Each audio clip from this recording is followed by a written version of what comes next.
صلاۃ و سلام علیک یا سیدی یا رسول اللہ وعلی آلک و اصحابک یا حبیب اللہ۔ پرائیویسی جو ہے وہ انسان کی بنیادی ضرورت ہے، اور یہ معاشرے میں اس کا پایا جانا ایک حد تک ضروری بھی ہوتا ہے۔ اگر لوگوں کی پرائیویسی ختم ہو جائے تو معاشرہ کمزور ہو جائے گا اور اس میں بہت ساری خرابیاں پیدا ہو جائیں گی۔ پرائیویسی ایک قسم کی ہماری تقویت کا باعث بنتی ہے اور ہمارے اندر اعتماد پیدا کرتی ہے اور ہمیں آکسیجن دیتی ہے تازہ، جس کے باعث ہم تازہ دم ہو کر پھر سے معاشرے میں ایکٹیو ہو جاتے ہیں۔ تو یہ انسان کی اور انسانی معاشرے کی فطری ضرورت ہے۔ اگر اس کو بالکل کالعدم کر دیں اور لوگوں کی پرائیویٹ زندگی کو چھین لیں، ان کی پرائیویسی کو ختم کر دیں اور ہر ایک کو ہر ایک کے پرائیویٹ معاملات میں مداخلت کی کھلے عام اجازت دے دیں تو معاشرہ تباہ ہو جائے گا۔ سورہ نور میں اس بات کا بھی ذکر ہوا ہے، اور اللہ تعالیٰ نے لوگوں کے گھروں میں داخل ہونے کے حوالے سے آداب بیان فرمائے کہ گھر بے شک پرائیویٹ معاملہ ہوتا ہے، اور گھر میں چادر و چار دیواری کی جو زندگی ہوتی ہے وہ ایک شخص کا پرائیویٹ میٹر ہوتا ہے۔ تو اس میں لوگوں کو اجازت نہیں ہونی چاہیے کہ وہ بغیر اجازت کے جب چاہیں جس طرح چاہیں اس میں داخل ہو جائیں۔ تو اس کے لیے طریقہ یہ ہے کہ گھر میں جا سکتے ہیں، کسی کے گھر میں جا سکتے ہیں، کسی کی پرائیویسی میں آپ داخل ہو سکتے ہیں، مگر اس کی اجازت سے، جب اور جس طرح وہ اجازت دے۔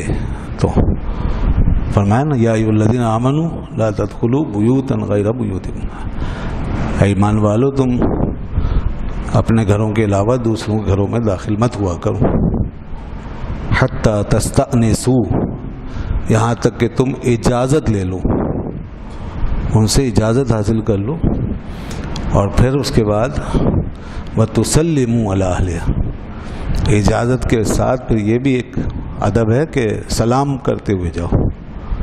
اجازت لو اندر آنے کی، اور پھر جب اندر جانے کی اجازت مل جائے تو گھر والوں کو سلام کرو۔ ذَلِكُمْ خَيْرٌ لَكُمْ لَعَلَّكُمْ تَذَكَّرُونَ، یہ تمہارے لیے بہتر ہے، شاید تم نصیحت حاصل کرو۔ تو یہ ہے وہ معاملہ کہ ہمیں اجازت لے کر جانے کی اجازت دی گئی ہے، گھر والوں سے اجازت لے کر، بغیر اجازت کے چلے جانا یہ پرائیویسی کو تباہ کرنا ہے، اور اس کے اندر لوگوں کا بڑا نقصان ہے، خود گھر والوں کے لیے بڑی ڈسٹربنس، پریشانی کا باعث، اور ان کو تکلیف پہنچ سکتی ہے۔ گھر والوں کو تکلیف پہنچے گی، جو جا رہا ہے کبھی وہ بھی تکلیف میں آ سکتا ہے، اس کی بھی پریشانی کا باعث ہو سکتا ہے۔ تو ہر انسان ہر وقت ایسی حالت میں نہیں ہوتا پریزنٹیبل، جس کو کہتے ہیں، کہ وہ سامنے آ سکے اور ملاقات کر سکے اور کسی کو ریسیو کر سکے اور مل سکے۔ تو اس لیے ہمیں لوگوں کو یہ موقع دینا چاہیے کہ آیا وہ ہم سے ملنے کی پوزیشن میں ہیں یا نہیں، وہ کمفرٹ محسوس کر رہے ہیں، کمفرٹیبل ہیں، ایزی ہیں، اور اگر وہ ایزی نہیں ہے تو ہم کسی اور وقت آ جائیں گے۔ یہی فرمایا کہ اگر تمہیں گھر سے اجازت نہ ملے، اور وَإِنْ قِيلَ لَكُمُ ارْجِعُوا، اگر اندر سے کہا جائے کہ چلے جاؤ، واپس لوٹ جاؤ، میں ابھی نہیں مل سکتا، تو فَارْجِعُوا، اللہ نے فرمایا لوٹ جاؤ۔ کسی کو مجبور بھی نہیں کرنا چاہیے کہ میں آیا ہوں تو مجھ سے ملاقات کریں۔ اللہ فرماتا ہے وَأَزْكَىٰ لَكُمْ، یہ جو لوٹنے کی بات ہے تو تم لوٹ جاؤ، یہ تمہارے لیے زیادہ پاکیزہ بات ہے، اس میں پاکیزگی ہے، اس میں پیورٹی ہے، اس میں من کی صفائی ہے، تزکیہ۔ تو یہ بہت اچھی چیزیں ہیں، یہ معاشرتی آداب ہیں۔ تو لوگ بہت برا مانتے ہیں اگر کبھی کوئی کسی مجبوری کے تحت نہ ملے، منع کر دے، تو